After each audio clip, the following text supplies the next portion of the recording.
Toutes et tous, donc bienvenue pour ce dernier webinaire de la journée de webinaire que nous avons consacré en ce 23 novembre 2022.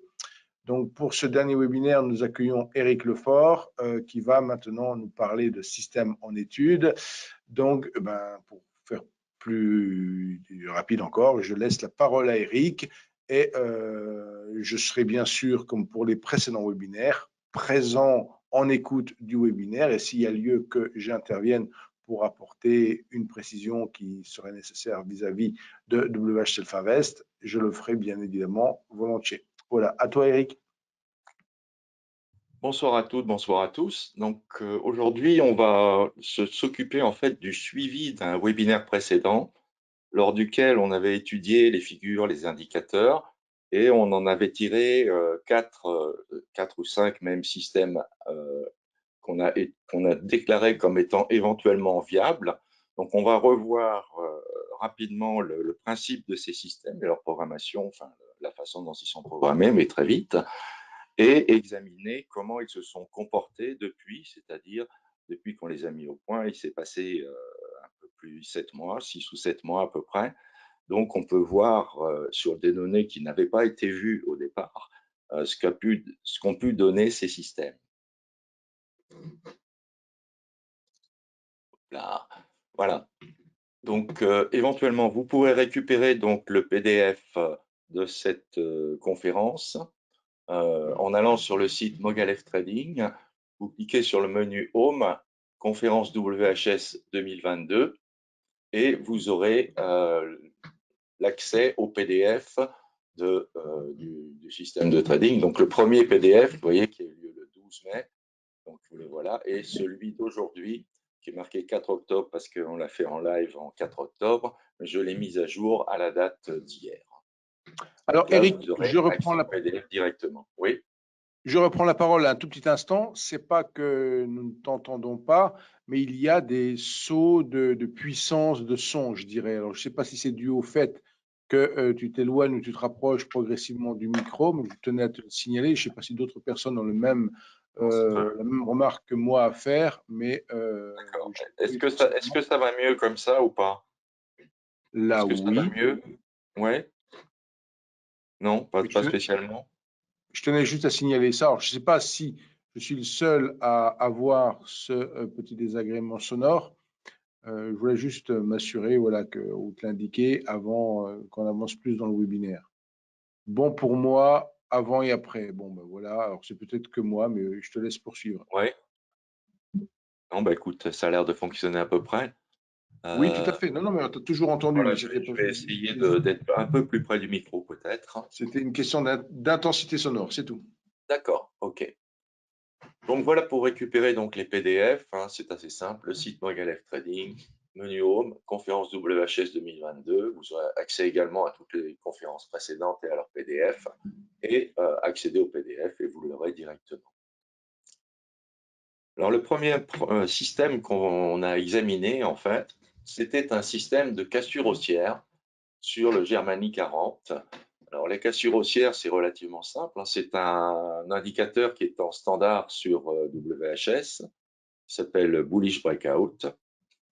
Et vous voyez qu'il trace en fait des lignes liant deux sommets, le deuxième sommet étant inférieur au premier. Et dès que le cours de clôture en fait dépasse la prolongation de cette ligne, alors le système passe à l'achat. Donc, les caractéristiques de ce système, c'est qu'il n'y a pas de stop. On a mis simplement un time stop, c'est-à-dire on va rester ici 14 fois 60 minutes, donc beaucoup, en position. Les paramètres en fait du bullish breakout, vous voyez, il s'appelle EL bullish breakout, sont ici. Ils n'ont pratiquement pas été modifiés. Simplement, le mini et le maxi de l'écartement entre les sommets a été légèrement modifié, mais c'est tout. Alors voilà donc la courbe de gain que vous voyez en dessous. C'est la courbe de gain de ce système sans aucun filtre. C'est-à-dire qu'on voit que c'est un système qui arrive à gagner dans certaines circonstances, mais qui n'est pas absolument parfait si on n'applique pas un filtre. Alors, bien sûr, les filtres usuels qu'on peut utiliser sont les filtres de tendance. Alors voilà un rappel du Bluish Breakout, voilà avec un plan plus gros pour vous montrer le système. Vous voyez, on prend position ici et on reste en position 14 bougies et on sort de position ici. Voilà les paramètres qui ont été utilisés. Ça, vous pourrez revenir dessus en visionnant le premier webinaire. Donc, le suivi du système de cassure haussière. On utilise ici un filtre qui est le filtre zone neutre, de manière à éliminer le maximum de trades perdants et à garder le maximum de trades gagnants. On voit qu'il reste relativement peu de trades avec ce filtre. Alors, le filtre est relativement simple. Voilà comment ça fonctionne. En fait, vous avez la moyenne mobile 150 exponentielle ici en bleu. Vous avez en vert le retracement 90. Tout ça, vous le trouvez bien sûr dans la nano. Et quand les deux descendent, eh bien, on estime que la tendance est baissière. Quand les deux montent, on estime que la tendance est haussière. Donc, ça se visualise extrêmement facilement ici par un indicateur qui est en téléchargement libre sur le site Mogalef Trading si vous voulez l'utiliser. C'est un filtre de trading assez efficace quand même. Donc, on voit ici qu'au niveau des gains, on a très peu de pertes en fait avec ce système. Et les gros gains, on les a et on a quelques petits gains ou trades relativement neutres, mais on a éliminé en fait beaucoup de trades. Ce qui fait qu'on n'a pas une rentabilité extraordinaire avec ce filtre. Donc j'ai examiné avec un autre filtre qui m'est cher, qui est le Mogalef Trend Filter. Alors, le Mogalef Trend Filter fonctionne avec 8 niveaux. C'est-à-dire que quand il est au niveau 1 et 2, ici, ça veut dire que la dominante est carrément baissière. Donc, on est dans une tendance baissière. Quand il est entre 3 et 4, comme ici, ça veut dire qu'on est en range légèrement baissier. Et quand il est entre 7 et 8, comme là, ça veut dire qu'on est en tendance carrément haussière. Et quand il est entre 5 et 6, comme ici, ça veut dire qu'on est en range également, mais un range légèrement haussier. Alors, l'avantage du Mogalef Trend Filter, c'est de détecter les ranges comme les tendances. C'est-à-dire qu'il ne va pas passer directement de tendance baissière à tendance haussière. Très souvent, il y a une période de range entre les deux qu'il va arriver à détecter. De manière à ce que, par exemple, ici, dans ce système qui est un système acheteur, on utilise exclusivement les moments où la tendance, la poussée, et plus exactement, est haussière. Alors, qu'est-ce que ça donne avec le Mogalef Trend? Qu'est-ce que ça a donné à l'époque avec le Mogalef Trend Filter? On avait une courbe de gain qui était assez régulière, un petit peu plus efficace quand même qu'avec le filtre précédent. Ce qui est intéressant, c'est de voir ce que ça a donné depuis, c'est-à-dire sur des données non vues. Pardon. Donc là, vous avez un graphe qui reprend l'ensemble en fait des cours avec la première partie qui était les données non vues ici, sans filtre, les données vues, c'est-à-dire les données qui ont permis d'établir le système. Et en rouge, vous avez les données qui n'ont pas été vues, c'est-à-dire ce qui s'est passé depuis qu'on a mis le système en route, en fait. Donc, on voit que même sans filtre, on arrive à quelque chose de très correct ici, puisque l'on a une courbe relativement régulière dans le sens de la hausse. Par contre, ici, vous avez toutes les caractéristiques, en fait, de la période d'étude, ici, et de la période non vue. La période rouge, c'est là. Donc là, vous avez tous les chiffres, toutes les caractéristiques. On remarque que le pourcentage de trades gagnants, ici, a légèrement baissé, que le gain moyen sur perte moyenne a baissé également. Alors ça, c'est un petit peu normal parce qu'on a toujours, en fait, quand on met des systèmes en production, on a toujours une rentabilité qui est légèrement inférieure, quasiment toujours, hein, pas toujours, mais très souvent. Alors, ce qui est intéressant surtout, c'est au niveau du trade moyen.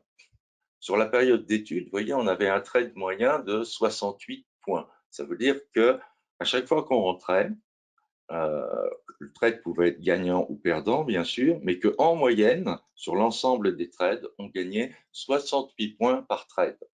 68 points, c'est quand même pas trop mal pour un système de trading automatique. Et on voit que ce trade moyen a quand même été réduit sur la période non vue ici en rouge. Donc, le trade moyen sur cette période n'était que, entre guillemets, 43 points.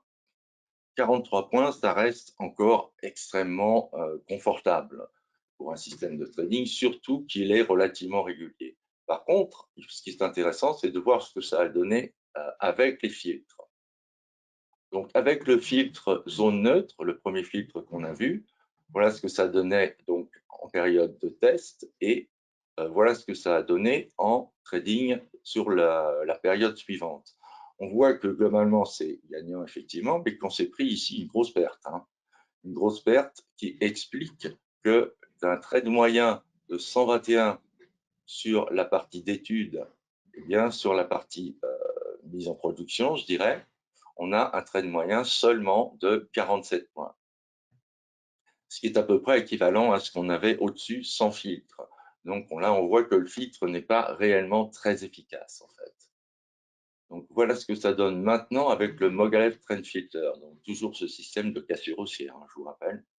Donc on avait ceci comme courbe de gain pendant l'étude et voilà maintenant la courbe de gain depuis.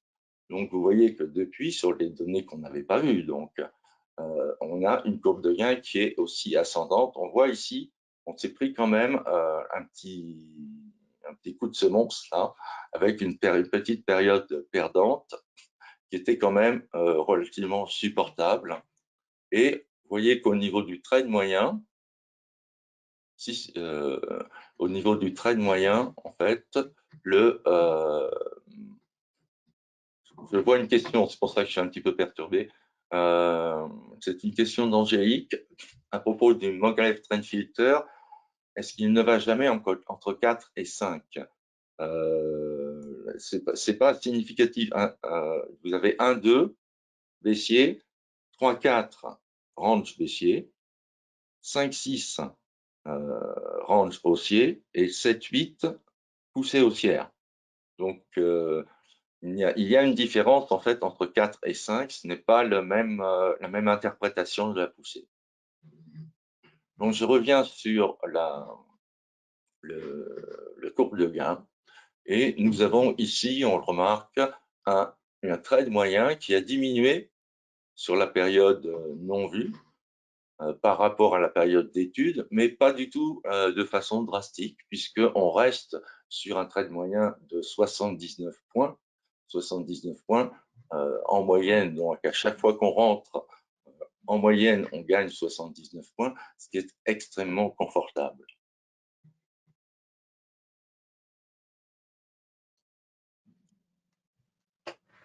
Le deuxième système, c'est un système sur le Relative Strength Index, le RSI.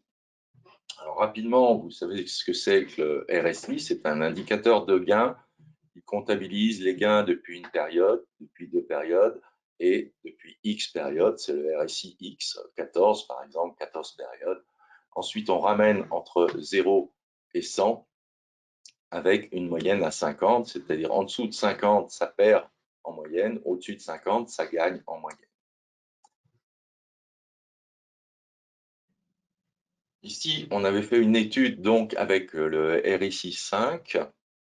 On avait remarqué qu'en prenant les retournements, le passage en fait, si on entre au passage de 65, mais qu'on reste entre 65 et 70, alors on avait des résultats intéressants avec une courbe de gain qui était ici, qui avait un petit peu plat, mais qui semblait relativement intéressante, donc à étudier éventuellement.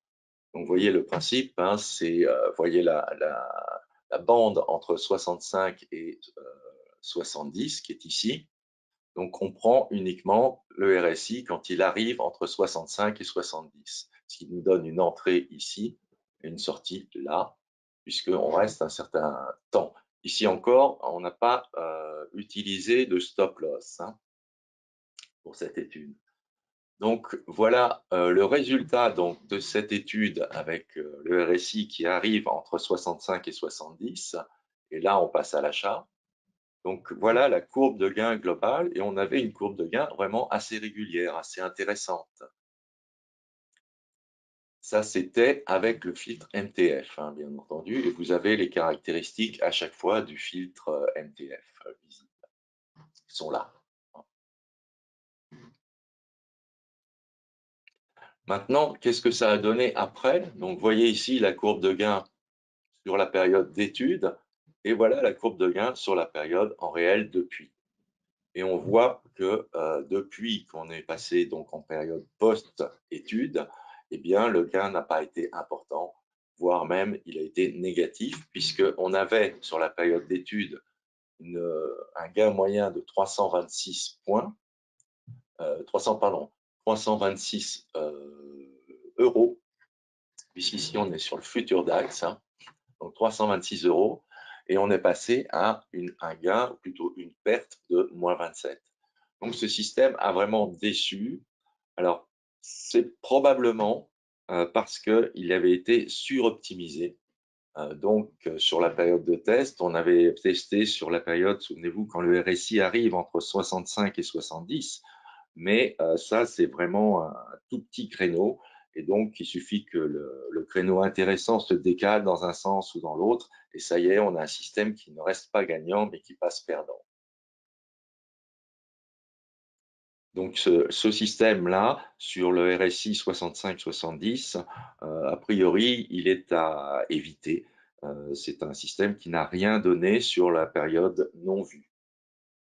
Maintenant, on avait examiné également les divergences haussières de RSI 14, avec deux filtres cette fois, c'est-à-dire le filtre Mogalef Trend Filter pour la tendance déjà, et un filtre MM4, c'est-à-dire qu'on ne prendra les signaux que si le signal est au-dessus de la moyenne mobile 4, on ne les prendra pas si le signal est en dessous de la moyenne mobile 4. Voilà ce troisième système. On voit que la période de gain, la courbe de gain est quand même assez correcte, avec une partie erratique au départ. Mais bon, ça, c'est pas encore dramatique, parce que ce qui compte, en fait, dans une période, dans un test, c'est d'avoir quelque chose de correct sur la dernière partie du test. Donc là, sur la dernière partie du test, ça semblait relativement régulier et a priori utilisable. Alors maintenant, on va regarder ce que ça a donné depuis cette période d'étude. Donc voilà la période d'étude et voilà la période post-étude, la période en réel, si je puis dire. Donc là, ça a l'air mauvais, ça n'a pas l'air extraordinaire, c'est-à-dire qu'on a eu une très bonne période de gain, on a eu une période relativement plate, un petit décrochage baissier de notre gain, et ensuite c'est reparti à la hausse. Ceci n'est pas vraiment conforme à ce qu'on avait avant.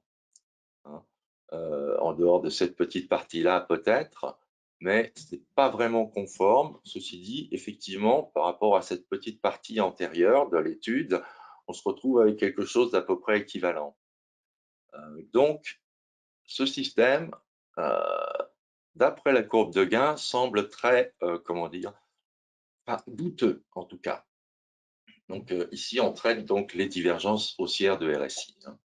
Alors, qu'est-ce qu'on avait en fait dans notre période de test? Dans notre période d'étude, on avait un gain moyen de 194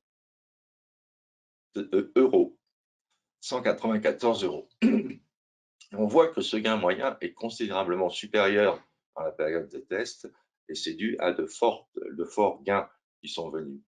Maintenant, compte tenu de l'allure de la courbe, en fait, ici, malgré un gain moyen extrêmement important. Ce système est quand même relativement douteux et il ne faudra pas forcément le privilégier. Ensuite, on a basé un système sur le stochastique. La stochastique, ici l'indicateur que vous connaissez, c'est un oscillateur, donc il donne simplement la position relative des cours par rapport aux X bougies précédentes. Donc voilà ce qu'est un stochastique, la position des cours par rapport aux bougies précédentes. Ici, par exemple, 70, tac, on est à 70, un peu plus, de la zone précédente, en fait. Donc voilà ce qu'est le stochastique, un indicateur de niveau par rapport au range précédent. Ici, on avait donc l'étude d'un système de stochastique sur FDAX et les résultats de l'étude ici sont présentés avec le filtre neutral zone. On avait quelque chose donc de relativement intéressant avec pas vraiment des grosses pertes. Ici, c'est une perte qu'on a récupérée très rapidement, des gros gains, mais sur la dernière partie aussi une période de perte à peu près équivalente à celle-ci. Donc on voit que le gain est relativement régulier, mais seulement relativement en fait. Ceci dit, ça semblait quand même intéressant de suivre ce système et de le mettre à l'épreuve. Donc voilà le résultat global. On voit donc ici la période d'étude, le gain lors de la période d'étude et le gain après la période d'étude. On voit qu'il y a relativement peu de trades. On n'a pas de trades manifestement fortement perdants, en fait, pour l'instant. Donc, c'est un système qui, a priori, avec le filtre neutral zone, est presque utilisable, mais tout repose pratiquement sur un gros gain. Il y a peu de trades, donc pas forcément quelque chose de fantastique non plus. Maintenant, ici, le système de... j'étais sur le système... Je regarde juste. Ouais. On était donc déjà sur le système de stochastique divergence. Là, on reste sur le système de stochastique divergence, mais on utilise en filtre le Mogalef Trend Filter. Et là, voilà donc quelle était la courbe avec le filtre Mogalef Trend Filter sur la période d'étude. Relativement régulier, un gros gain ici, mais relativement régulier autrement. Et voilà ce qui s'est passé après la période d'étude. On voit que ici, le gain que l'on a obtenu après la période d'étude est assez intéressant, voire même très intéressant. Il est conforme à ce qu'on avait avant au niveau progression. Donc là, c'est un système qui, donc les divergences haussières sur stochastique, qui semble vraiment robuste en fait, qui pour l'instant est robuste. On voit qu'on est passé d'un trade moyen de 507 € à 637 €. C'est-à-dire qu'on a même augmenté le gain moyen avec des pourcentages de réussite qui a un peu baissé. On était à 69% de trades gagnants. On est maintenant à 64% de trades gagnants. Ce qui a changé, en fait, c'est la proportion gain moyen sur perte moyenne qui est passée de 1,10 à 1,8. Donc, ça veut dire que en moyenne, on gagne maintenant beaucoup plus sur les trades gagnants que sur les trades perdants, ce qui n'était pas tout à fait le cas sur la période d'étude. Donc, le système semble même s'améliorer par rapport à la période de test. Donc là, c'est un système qui sera intéressant de continuer à utiliser jusqu'à ce qu'éventuellement il ne fonctionne plus, mais a priori, il n'y a pas de raison qu'il ne fonctionne plus, d'autant que la période de test est assez importante quand même. Vous voyez que tout est actualisé au 22 novembre, hein, c'est-à-dire que je ne me suis pas contenté de l'actualisation de septembre, j'ai réactualisé en fait l'ensemble des courbes pour venir sur la date actuelle. Le dernier système que l'on a, je vois une question au passage avant d'aborder le dernier système. La question est, le filtre Mogalef Trend Filter est-il intégré à l'application de trading, c'est-à-dire à la NanoTrader de WHS? La réponse est oui, c'est possible. Par contre, il faut l'acheter. Ceci dit, c'est un achat relativement modique. et qui vous permet en fait d'avoir un filtrage de vos entrées en particulier qui est la plupart du temps excellent. Donc c'est un des filtres, je dirais, les meilleurs qui existent. C'est surtout un des filtres qui est totalement différent des autres dans la mesure où il fait apparaître les périodes de range également. Alors, qu'est-ce que la stochastique pondérée moyen terme? C'est en quelque sorte mon indicateur préféré, celui-là, pour le trading discrétionnaire au moins. C'est une stochastique, comme son nom l'indique, mais qui en fait est une combinaison de 4 stochastiques. Une stochastique 5, une stochastique 14, une stochastique 45 et 75. Les deux rapides, la 5 et la 14, servent au timing. La 45 et la 75 servent pour éventuellement les grands cycles, mais aussi la tendance générale. Donc, avec ceci, on obtient la courbe rouge que vous avez ici. C'est celle-là qui compte, c'est la courbe rouge. Alors, comment ça fonctionne globalement? Si vous avez des oscillations de stochastique qui est dans une zone basse, ça veut dire que la tendance est globalement baissière. Ensuite, si on remonte et qu'on va dans la zone haute, ça veut dire que la tendance est globalement haussière. Et ensuite, au niveau du timing, vous voyez, on attend simplement que la stochastique descende, on attend le retournement et on a un point d'entrée qui est assez intéressant. Ici, par exemple, vous entriez à la fin de cette petite bougie blanche. Ici aussi, vous avez un autre point intéressant, vous entriez à ce niveau-là, juste avant la grande blanche cette fois. Ici, vous avez un point d'entrée qui n'est pas extraordinaire par contre. Et ici, vous avez un point d'entrée avec le retournement qui est, lui, par contre, extrêmement bien situé. Vous voyez, donc c'est très utile pour les entrées et éventuellement pour les sorties quand on arrive sur des sommets de cycle. Alors, il y a possibilité également, avec cet indicateur, d'avoir des divergences. Donc, je vous rappelle, l'indicateur, c'est le rouge. Le reste, ce sont les composants de l'indicateur. Donc, ce sont les stochastiques 5, 14, 45 et 75 qu'on laisse en place pour certaines configurations particulières qui sont très intéressantes, en particulier sur la fin de tendance, sur les sorties de position. Alors, sortie de position, c'est le thème que j'aborderai la prochaine fois sur le prochain webinaire. Je viens de le faire en conférence et n'oubliez pas que la sortie de position, c'est au moins aussi important que l'entrée. La sortie en temps général assez peu maîtrisée, ainsi que la conduite de position. Donc ça, c'est quelque chose qu'on verra lors du prochain webinaire. Lundi prochain. Comment ça, lundi prochain? Lundi prochain, on a un webinaire. Ah ouais? Ah ouais. Attends, lundi 28? D'accord, ok, pas de problème. Donc, on finit sur celui-là quand même. Il est possible d'avoir des divergences. Là, vous voyez, l'indicateur indique lui-même d'ailleurs les divergences. Ici, c'est tracé en vert, par exemple, entre ce creux et celui-ci, parce qu'on a été plus bas sur ce creux que sur le creux précédent sur les cours, mais par contre, le bas sur la STPMT est plus haut que le bas précédent. Donc ici, vous avez un petit triangle qui vous indique divergence haussière. Effectivement, vous avez une divergence haussière et vous voyez que le système est relativement rapide à détecter. Donc, comment va fonctionner en fait le système automatique? Il va simplement prendre position sur les divergences haussières. Ici, vous avez une divergence haussière. Là, vous avez une divergence baissière ici, à ce niveau de la STPMT. Vous voyez le petit triangle vers le bas et la divergence est tracée entre les deux sommets, divergence baissière. Mais là, on va s'occuper uniquement des divergences haussières. Ou pas. Donc voilà ce que donnait les divergences de STPMT sur le DAX.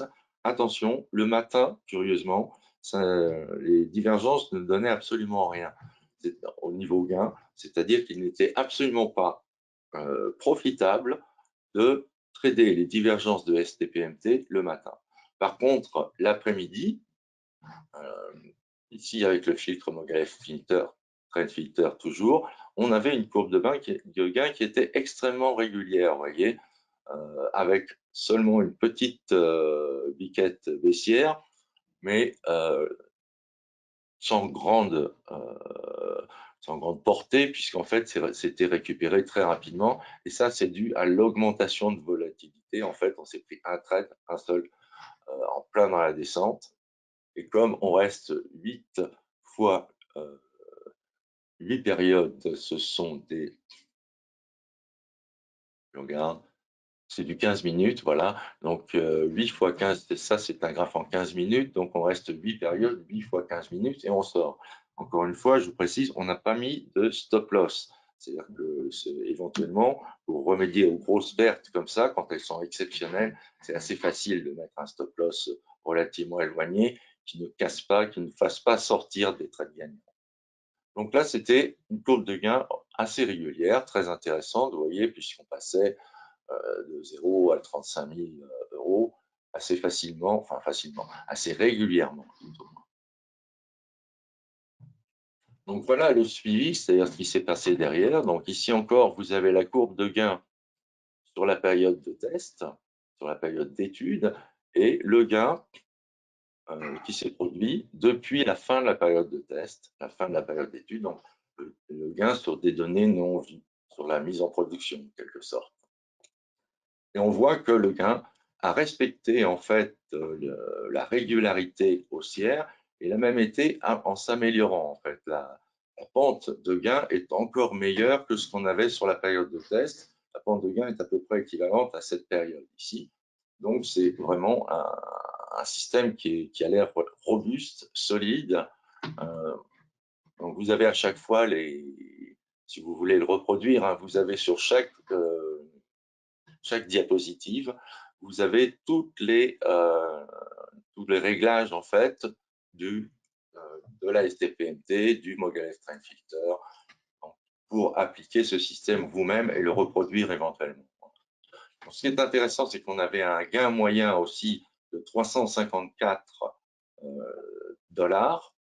euros, pardon, c'est pas des dollars, c'est des euros, et un trade moyen sur la période non vue de 693 euros. Alors, il faut signaler que ça, c'était le gain moyen sans frais.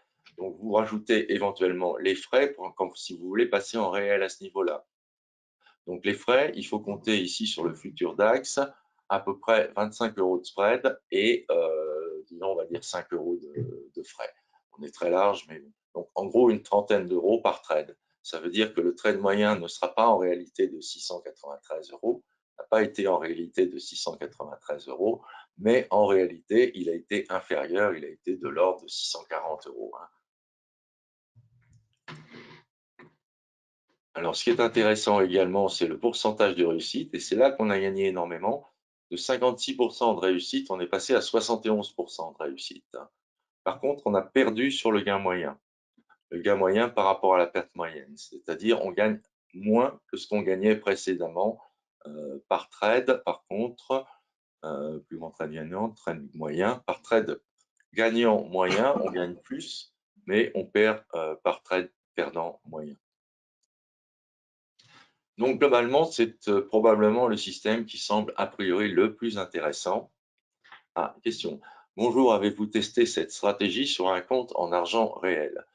La réponse est non, puisque ça, c'est une période pour voir un petit peu l'évolution, pour sélectionner en fait les systèmes qui sont robustes. Et pour ça, on a besoin d'avoir non seulement une période d'étude, mais aussi une période de test en réel, en fait. C'est-à-dire que ça a été testé en réel, mais pas sur un compte. C'est pas la peine d'avoir des systèmes qui ne tiennent pas la route et de les tester en argent réel. Par contre, maintenant qu'on a une idée globale de ce que ça donne sur des données non vues, alors ces systèmes peuvent être utilisables en réel, tout à fait.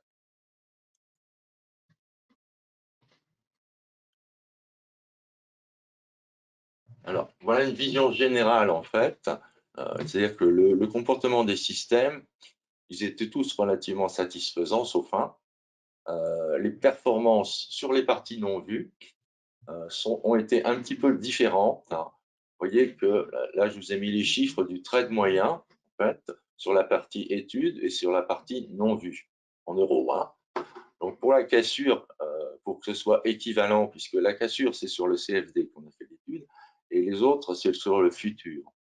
Donc, pour que ce soit équivalent, on a multiplié les résultats de la cassure par 25 pour que ce soit équivalent à un DAX futur, ici, en l'occurrence.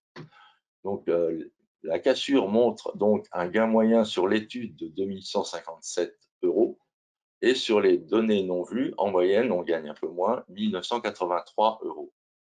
Le RSI divergence, qui était relativement faible, en fait, en gain, 194 €, c'est faible par gain, puisque je vous rappelle, on a à peu près 30-40 € de spread et de frais. Donc là, il est passé à 276 € par trade. 276 € par trade, ça commence à devenir plus intéressant, mais ça reste un système a priori relativement fragile, donc il ne faudra pas forcément privilégier le système RSI divergence. Le système RSI 70-65, lui, qui semblait très intéressant avec un trade moyen de 326 €, est passé à moins 27 €. Donc lui, on peut carrément le rayer. On peut dire qu'on a eu, si on avait été en argent réel, on aurait eu relativement de la chance de se limiter à moins 27 € par trade. Ça aurait pu être, puisque le système en fait ne tient pas la route, il était suroptimisé, donc celui-ci, il ne faudra pas l'utiliser. Le réel nous aurait fait perdre de l'argent, donc c'était pas la peine. Donc voilà l'utilité d'une période de test en réel en fait ultérieure, hein, mais sans le mettre en argent réel, ça nous permet de sélectionner les systèmes qui seront à utiliser. Le système de divergence STPMT, on a vu, il est passé de 435 € par trade, ce qui est tout à fait correct, à 694 € par trade, ce qui est plus que correct.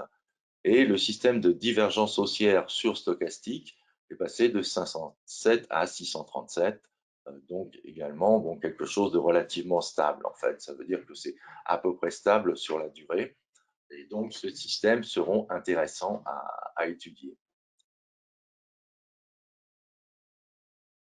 Alors là, je vous ai remis à la même échelle, c'est-à-dire pour une même taille de prise de position, c'est-à-dire ou bien un futur DAX ou bien 25 CFD DAX, je vous ai mis les courbes de gain comparées.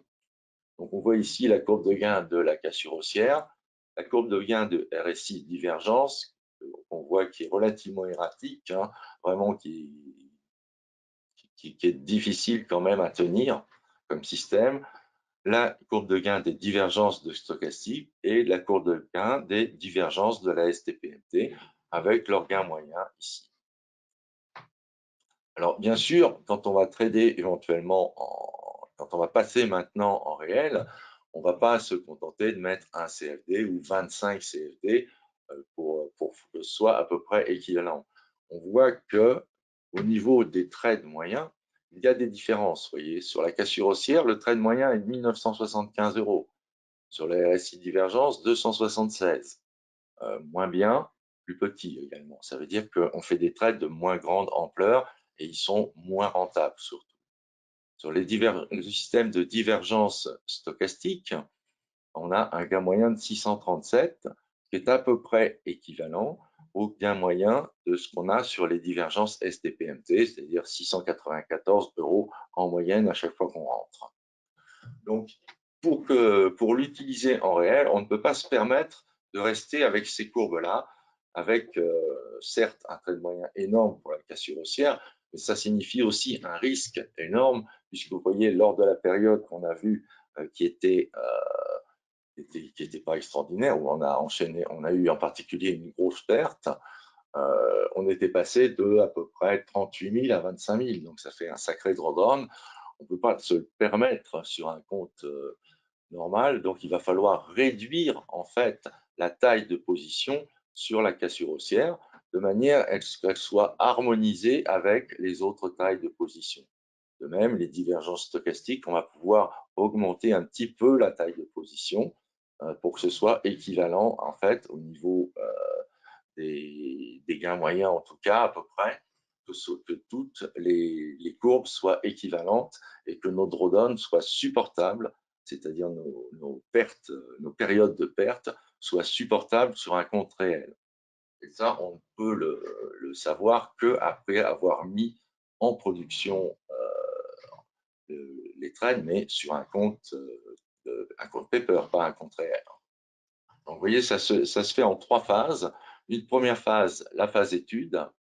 Une deuxième phase qui est la phase production pour voir, sur des données non vues, pour voir vraiment comment se comporte le système en réel. Et si le comportement du système est conforme à la phase d'étude, alors seulement on peut passer en production, c'est-à-dire mettre le système sur un compte réel avec suivi automatique.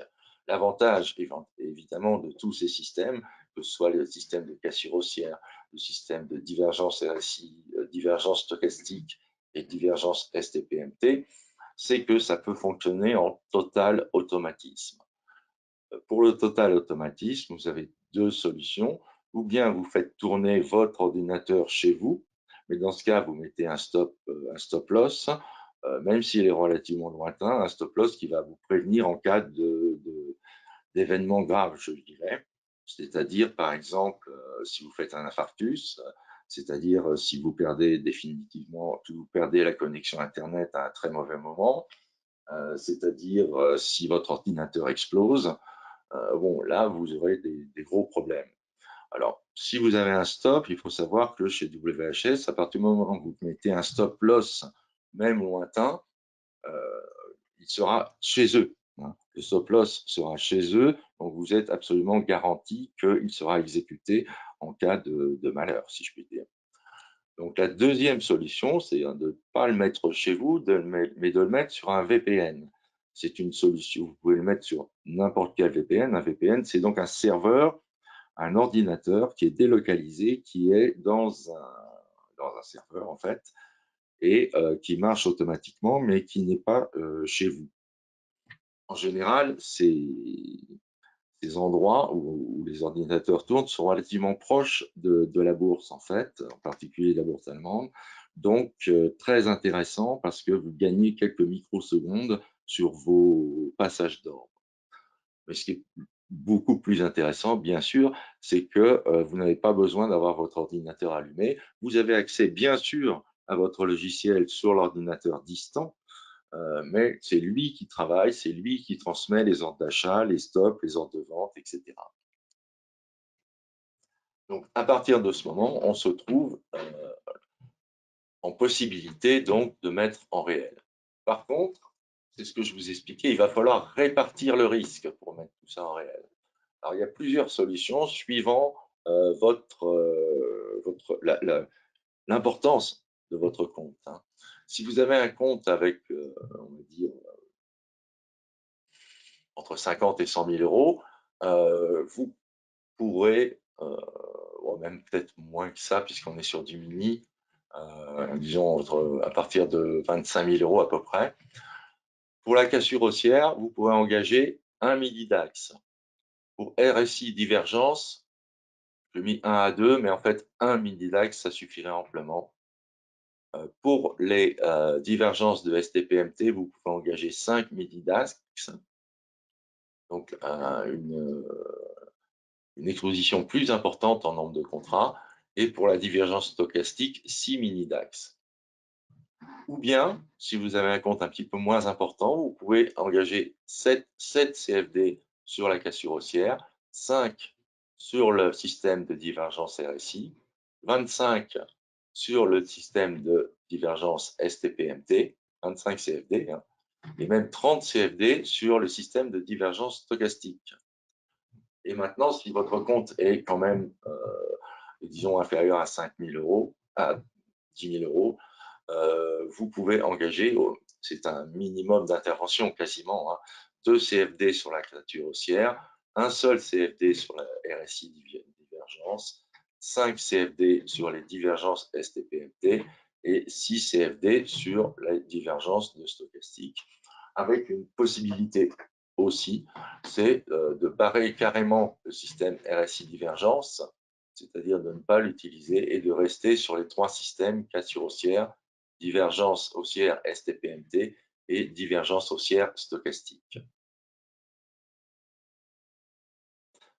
J'ai une question ici. N'ayant aucune notion dans la mise en place de système, où commencer pour s'approprier la méthodologie?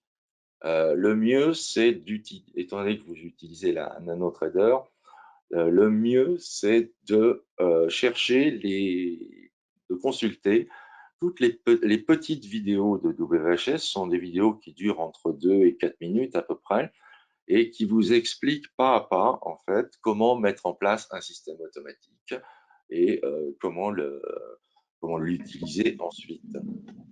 Donc, allez-y doucement, en fait, au départ. Bon, étudiez un petit peu cette mise en place. Vous avez, je crois, aussi un manuel qui est entièrement consacré à ça. Alors, en complément de ce que nous dit Eric, vidéo que l'on trouve très facilement depuis le site Self-Invest, depuis le site www.selfinvest.fr, en haut à droite, tout en haut à droite du site, au-dessus du menu, vous avez un onglet qui se nomme Client. Inutile d'être client pour le coup pour cliquer sur cet onglet. Vous cliquez sur cet onglet et vous allez trouver donc un menu déroulant. Vous choisirez CFD ou futur. Pour ce que vient de vous dire Eric, c'est la même chose puisque les ressources sont identiques et vous trouverez effectivement plusieurs lignes, enfin 2 lignes plus précisément, sur les ressources sur NanoTrader Full où vous allez avoir typiquement ce manuel de programmation et également les vidéos pour apprendre à programmer. Comme l'a dit Eric, ce sont des vidéos qui vont durer 2 à 3 minutes. Il y en a peut-être une quarantaine. Il ne faut pas hésiter à suivre ça. Je vois qu'il cherche le site dans les favoris. Je sais pas, voilà, c'est ça. Donc tout en haut à droite, il y a l'onglet client. Voilà, vous cliquez ici sur client. Vous prenez CFD Forex par exemple, premier lien. Et là, vous avez un lien NanoTrader Full, manuel de backtesting, manuel express et les vidéos pour apprendre à programmer. Voilà, les vidéos pour apprendre à programmer, elles sont juste à droite de ta souris, Eric. Et voilà, ici, vidéo pour apprendre à programmer, tu peux cliquer dessus. Et il y a le listing ici, voilà, il y a le listing de toutes les vidéos. Vous voyez, il y a quelques vidéos à regarder attentivement. Et là, vous allez effectivement, et dans tous les cas de figure, vous pouvez bien sûr revenir vers nous pour avoir du coaching supplémentaire. Voilà, n'hésitez pas à imprimer les manuels, hein, si vous voulez vous diriger vers le trading automatique. C'est beaucoup plus facile à utiliser qu'un manuel sur écran. Ça vous permet de mettre des notes, ça vous permet de passer très facilement d'un endroit à un autre. On finit par alors, la meilleure manière de faire, c'est de lire le manuel. C'est pas drôle, hein, mais ça vous permet d'avoir en tête ce qu'il est possible de faire, en fait. Et ensuite, vous commencez par quelque chose de relativement simple et vous compliquez progressivement les choses, mais il faut impérativement travailler dessus et ensuite se référer au manuel ou aux petites vidéos, retravailler, etc. C'est comme ça qu'on apprend, c'est en mettant en place les choses. Donc, je vous rappelle au passage, puisque je suis ici, donc voilà, je vous avais dit pour aller chercher le PDF, conférence 2022. Donc là, on est sur les conférences 2022. Et c'est ici, dans Figure et indicateur, donc l'accès au PDF de la conférence d'aujourd'hui, ça. Ça, c'est l'accès au PDF de la conférence d'études, où on avait étudié les choses. Donc, on avait étudié plusieurs autres choses qui ne fonctionnaient pas ou mal également. Donc, ça peut être intéressant à voir. Et puis, vous avez le cycle en cours de formation, qui est à la fois chez WHS en physique et sur webinaire en version, je dirais, réduite, mais qui est enregistré en vidéo. Donc, vous avez la première partie qui était la psychologie ici. Vous avez accès au PDF et à la vidéo. La deuxième partie, formation, les outils d'entrée et les contextes d'entrée avec le PDF et la vidéo ici. Et donc, bientôt, donc là, vous avez pour l'instant sur la formation, sur le numéro 3, bien sortir et gestion des positions. Vous avez l'accès au PDF, mais vous n'avez pas encore la vidéo. La vidéo est à venir, hein, puisqu'on n'a pas encore fait le webinaire, c'est l'enregistrement du webinaire. La quatrième partie sera consacrée au stop et au money management. Je sors de là, je reviens là. Voilà. Donc en conclusion, on arrive sur la conclusion, puisque ça va bientôt faire 1 heure. Le système RSI divergence était trop juste, hein, la pratique est un peu meilleure, mais ce que je vous disais, il est quand même dangereux d'insister sur cette unité de temps en plus. Donc, c'est apprendre avec des pincettes, je dirais, éventuellement à supprimer. C'est quand même un système qui me semble relativement peu stable et assez risqué. Le système de RSI 65-70 qu'on a vu, il est perdant par la période non vue. Alors, on peut éventuellement lui laisser sa chance, mais il semble trop pointu, c'est-à-dire suroptimisé, et il est probable que ce système n'ait absolument pas à garder. Par contre, les 3 autres systèmes se comportent bien. La période non vue est un peu courte pour avoir une réelle confirmation de leur solidité, mais on peut d'ores et déjà passer en réel avec une exposition pas trop forte, je dirais, hein, au départ. Voilà. Si je regarde s'il y a d'autres questions. Alors, merci déjà Eric de ce webinaire et surtout pour moi, je vois toute la méthodologie de mise au point d'un système, mais que c'est clairement pas quelque chose qui se fait en 2 ou 3 clics de souris sur quelques minutes, mais que c'est un vrai travail qui prend du temps et qui va nécessiter effectivement d'être vérifié comme tu le fais maintenant avant d'être mis potentiellement en réel. Voilà. Je Alors, ce pense qu'il faut bien comprendre, pardon Alain, je te coupe, c'est que le trading, c'est un métier. Un métier, ça s'apprend pas en 1 semaine. On prend pas une recette comme ça, on n'essaye pas de l'appliquer. Il faut impérativement comprendre ce qu'on fait et avoir étudié un petit peu, et même beaucoup, ce qu'on veut faire, c'est-à-dire ou bien le trading automatique ou bien le trading discrétionnaire. Alors, ne croyez pas trop les gens qui vous font miroiter une méthode miracle, les gens qui vous disent qu'en 1 semaine, ils vont faire de vous un trader. Je vais me faire des amis là, mais c'est absolument faux. Ça demande beaucoup de temps et d'investissement. On ne devient pas menuisier en 1 semaine, même si on sait à quoi sert un marteau et un ciseau. Donc non, parce qu'on ne saura pas s'en servir en fait. On aura les outils, mais on ne saura pas réellement s'en servir. Et apprendre à s'en servir, ça prend du temps. N'oubliez pas que le trading, c'est pas un loisir, c'est comme un métier. Voilà, je te laisse reprendre la main, pardon. OK, donc c'était un plaisir de vivre cette journée de webinaire avec, bon, je pense qu'il y a des gens qui ont suivi toute la journée, d'autres, bien sûr, n'ont certainement pas eu les possibilités matérielles d'être présents toute la journée, donc ils pourront retrouver ces enregistrements très prochainement. Je ne donne pas de date volontairement. Bien sûr, vous serez avertis par email de tout cela, donc puisqu'il y avait au plus fort de la journée, il y avait à peine 50% des inscrits, donc il y a quand même beaucoup de monde qui n'a pas pu se rendre disponible dans la journée, mais ce n'est pas grave. On a la possibilité aujourd'hui, grâce à la chaîne YouTube, de retrouver tous ces contenus. Donc voilà, écoutez, je remercie Eric de cette Juste dernière pour répondre à intervention. une question, pardon, qui est encore en route, c'est une question de Georges. Non, c'est pas Georges, pardon, c'est Angélique, qui me dit que le RSI divergence est pourtant le seul pour les petits comptes, des tout petits comptes éventuellement, mais ne privilégiez, voilà, je vais le dire, ne privilégiez pas ce RSI divergence. Si vous avez un compte vraiment petit, privilégiez plutôt la cassure haussière qui est beaucoup plus régulière, et au lieu de mettre 2 CFD, vous mettez un CFD. Et éventuellement, vous mettez 2 CFD sur la divergence STPMT, et si tout va bien, vous en mettez, moi je ferais partisan d'en mettre que 2 d'ailleurs, c'est-à-dire que vous faites un CFD sur la cassure haussière, 2 CFD sur la divergence STPMT et 2 à 3 CFD sur la divergence stochastique. Si ça fait 3, vous ne faites pas les divergences, vous ne faites pas les divergences stochastiques. Non, on peut aller jusqu'à 1 CFD, hein, donc Voilà, c'est tout. C'était pour répondre Voilà, à la ben, on va question. arrêter l'enregistrement maintenant.